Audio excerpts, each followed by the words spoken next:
అడిగి ఎవరు కంప్లైంట్ ఇచ్చిర్రు, ఎవరు రాసి పిటిషన్ అని అడిగితే మీ అత్తమ్మ గారు అంటే అసలు మా అత్తమ్మకి చదివే రాదు, ఆమె ఎట్లా రాసింది పిటిషను, ఇదంతా బోగసు, ఇది తప్పు, మీరు ఇట్లా చేయొద్దు, నేను నా ఇష్టం కొద్దిగా బీఆర్ఎస్ పార్టీలో ఉన్న కేసీఆర్ గారి నాయకత్వంలో ఉన్న గెలిచినని చెప్పి స్పష్టంగా తను చెప్పడం జరిగింది. ఆ తర్వాత మిగతా 13 మంది కౌన్సిలర్లను పంపించినాం. తర్వాత తనను కూడా పంపించడం జరిగింది. కానీ కౌన్సిల్ హాల్ లోపల మంత్రి వివేక్ గారు వాళ్ళ కొడుకు ఎంపీ గారు ఇద్దరు కూర్చొని మా కౌన్సిలర్లకు బ్లాంక్ చెక్కులు ఇస్తూ కోట్లాది రూపాయలు డబ్బులు ఆఫర్ చేస్తూ ప్రలోభ పెట్టేటటువంటి ప్రయత్నం చేసినప్పటికి కూడా మా 14 మంది కౌన్సిలర్లు ఏకతాటి మీద ఉండడం జరిగింది. దాన్ని భరించలేక ఒక 2-3 కాంగ్రెస్ కౌన్సిలర్లతోని వాళ్ళు మా మహిళా కౌన్సిలర్ల మీద దౌర్జన్యం చేయించి గొడవ చేయించి ఎన్నిక వాయిదా పడేటట్టు చేసింది. అయినప్పటికీ కూడా మా 14 మంది కౌన్సిలర్లు ఎన్నిక వాయిదా వేసుకొని స్పెషల్ ఆఫీసర్ ఎంఆర్ఓ వెళ్ళిపోయిన తర్వాత ఈ మంత్రి ఎంపీ కాంగ్రెస్ కౌన్సిలర్లు వెళ్ళిపోయిన తర్వాత కూడా మా 14 మంది అట్లనే కూర్చొని కోరం ఉంది, మాకు మెజారిటీ ఉంది, ఎన్నిక జరగాలని చెప్పి మా వాళ్ళు డిమాండ్ చేశారు. అయినా మాది అరణ్య రోదన్నే అయింది. ఆ రోజు జరిగినటువంటి సంఘటన కూడా మళ్ళీ ఒకసారి మీ అందరికి గుర్తు చేస్తూ ఉన్నా.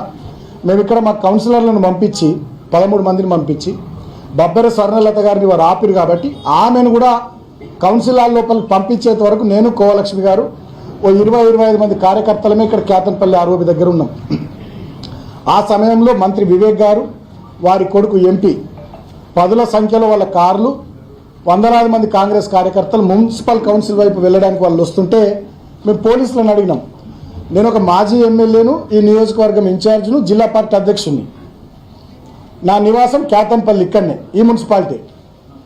కోవలక్ష్మి గారు ఆసిఫాబాద్ ఎమ్మెల్యే. మమ్మల్ని మీరు పంపారు, 2 కిలోమీటర్ల దూరంలో మమ్మల్ని ఆపుతారు. మరి మంత్రి గారి కాన్వాయ్ ఇన్ని సంఖ్యలో కార్లు, వందలాది మంది కాంగ్రెస్ వాళ్ళని ఎట్లా పంపిస్తారని చెప్పి మేము పోలీసులను ప్రశ్నిస్తే పోలీసులు మా మీద లాఠీ చార్జ్ చేయడం, అటువైపు నుంచి కాంగ్రెస్ వాళ్ళు మా మీద రాళ్ళేయడం, గొడవకు వాళ్ళే ప్రేరేపించి మళ్ళీ ఎన్నిక వాయిదా పడాలనేటటువంటి కుట్ర చేసి అక్రమంగా మా మీద కేసులు పెట్టి లోపలనేమో దుశ్శాసన పర్వం చేసిరు. మా మహిళా కౌన్సిలర్ల మీద తాగొచ్చినటువంటి 1-2 కాంగ్రెస్ కౌన్సిలర్లు ఇష్టం వచ్చినట్టుగా ఎక్కడ పడితే అక్కడ వాళ్ళని ముట్టి చాలా ఇన్సల్ట్ చేసిరు. సో లోపల అట్లా చేసిరు, బయటనేమో మా మీద పోలీసులు లాఠీ చార్జ్ చేసి, అదేవిధంగా కాంగ్రెస్ వాళ్ళే మా మీద రాళ్ళేసి నానా రభస సృష్టించి వాళ్ళు మా మీద దాడి చేస్తున్న క్రమంలో ఆత్మరక్షణ కోసం మేము ప్రతిఘటిస్తే మా మీద అక్రమంగా 25 మంది మీద దుర్మార్గంగా కేసులు పెట్టి 18వ తేదీ నాడు ఇదే ఇంటికి వచ్చి నన్ను అరెస్ట్ చేసి ఆదిలాబాద్ జైలుకు తీసుకొని పోయి అక్కడ ఆదిలాబాద్ జైల్లో 16 రోజుల పాటు ఉంచడం జరిగింది. నన్ను అరెస్ట్ చేసి తీసుకెళ్లిన తర్వాత ఈ కేతంపల్లి రామకృష్ణాపూర్ SHO వివేక్ తొత్తు, నేను ఇంట్లో లేను, నా ఇంటికి వచ్చి నా ఇల్లు మొత్తం సెర్చ్ చేసిందట. ఎవడిచ్చిందా నీకు అధికారం?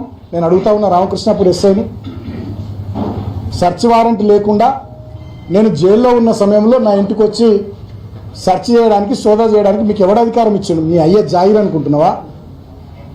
అంటే ఎంత దుర్మార్గము! మమ్మల్నే కొడతారు, మా మీదనే కేసులు పెట్టి మమ్మల్ని జైల్లో పెడతారు, మళ్ళీ మమ్మల్ని జైల్లో పెట్టి మళ్ళీ మా ఇంట్లోకి వచ్చి మా ఇండ్లు సెర్చ్ చేస్తారు. అంటే ఎంత పరాకాష్ఠకు పోయింది వీళ్ళ అధికారం, అహంకారం అనేది, వీళ్ళ దుర్మార్గం అనేది ఎంత పరాకాష్ఠకు పోయిందో దీన్ని బట్టి అర్థం చేసుకోవచ్చు. ఇక ఆ కేసులో లేనటువంటి వాళ్ళు సీనియర్ నాయకులు మా మందమర్రి కానీ, ఆర్కేపీ కానీ, చెన్నూరు కానీ ఎవరెవరైతే పార్టీలో యాక్టివ్గా పనిచేస్తున్నారో అండ్ అదర్స్ అని పెట్టిగా వాళ్ళందరి పేర్లు చేర్చుతూ ఇప్పటికి 25 మంది, 40 క్రైమ్ నెంబర్ 40లో 25 మంది, క్రైమ్ నెంబర్ 41లో 25 మంది, ఇట్లా వీళ్ళందరి పేర్లు పెట్టి ఇంకా అండ్ అదర్స్ అని పెట్టిరట. ఇంకెవరెవరి మీద పెట్టాలో వాళ్ళందరి మీద పెట్టుకుంటూ ఇదొక ప్రహసనం లాగా, తెలుగు సీరియల్ లాగా దీన్ని నడిపించుకుంటూ బీఆర్ఎస్ పార్టీ యాక్టివ్గా ఉండేటటువంటి లీడర్లందరి మీద కేసులు పెట్టి అందరినీ జైళ్ళకు పంపించాలనేటటువంటి దురుద్దేశము, దుర్మార్గం ఈ ముఖ్యమంత్రి రేవంత్ రెడ్డి, ఈ మంత్రి వివేక్ గారు చేస్తూ ఉన్నారు. చివరికి ఏమాత్రం సంబంధం లేని పాపం మా కోవలక్ష్మి అక్క మీద కూడా కేసు పెట్టింది. ఇంతకంటే అన్యాయం ఇంకోటి ఉంటుందా? ఇంత జరిగింది. చివరికి నన్ను జైల్లో పెట్టిర్రు. జైల్లో పెట్టినా కూడా నన్ను వదలలే. నన్ను బాగా దోమలున్న రూమ్లో పెట్టిర్రు. నాకు మంచినీళ్ళు చక్కగా ఇవ్వలే. భోజనం చక్కగా ఇయ్యలే, నాకు 2 రోజుల పాటు గొంతు నొప్పి వస్తే ఇప్పటికి కూడా నా త్రోట్ ఇంకా సెట్ కాలే, నాకు చక్కగా ట్యాబ్లెట్లు ఇయ్యలే. కొంచెం ఫీవరిష్గా ఉంది అంటే వచ్చి చూసే పరిస్థితి లేదు, ట్యాబ్లెట్లు ఇవ్వరు, డాక్టర్లు వచ్చి చూడరు, మొత్తం దోమలు. మేము 7-8 మంది ఆ రూమ్లు ఉంటే 100-150 దోమలు.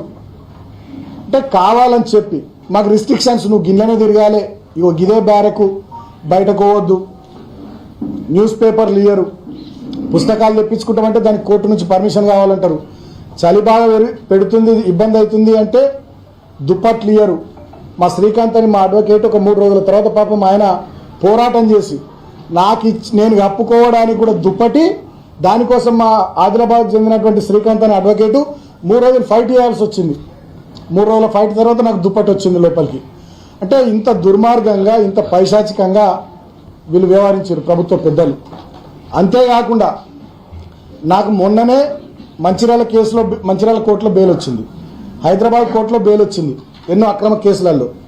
చెన్నూరు కేసులో కూడా నాకు బెయిల్ రాలేదు, చిన్న కేసు.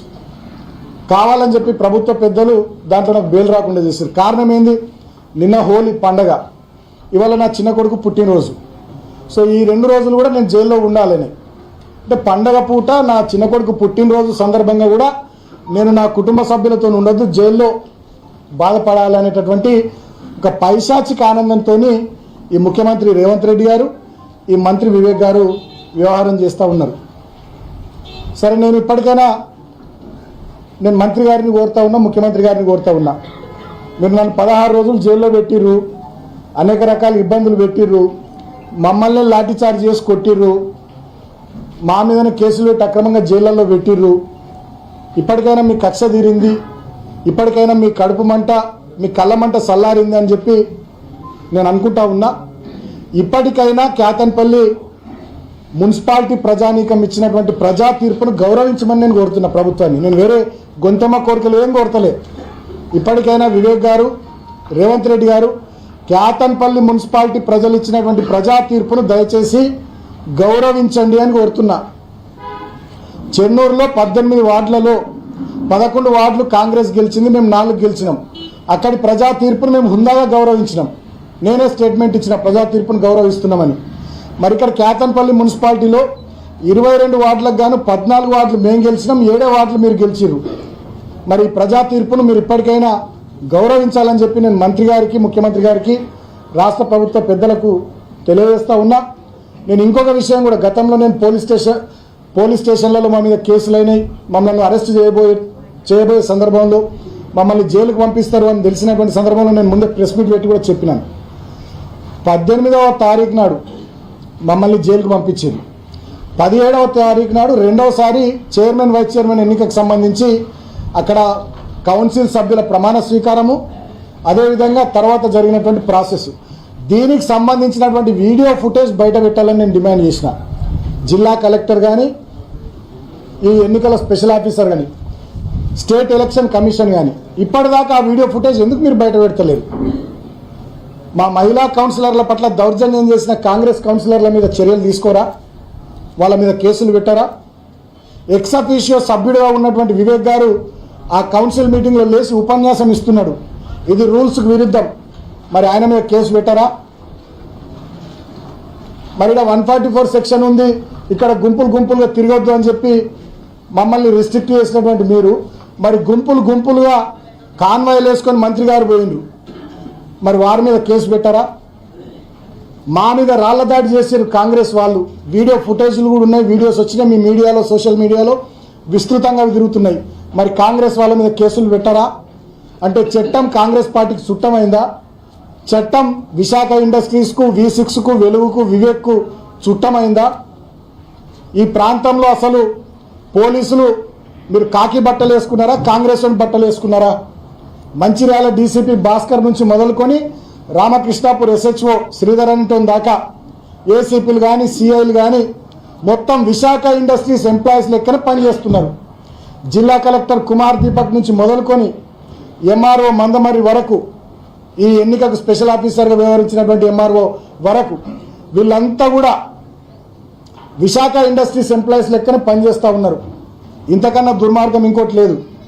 గతంలో మేము కూడా 10 సంవత్సరాలు అధికారంలో ఉన్నాం.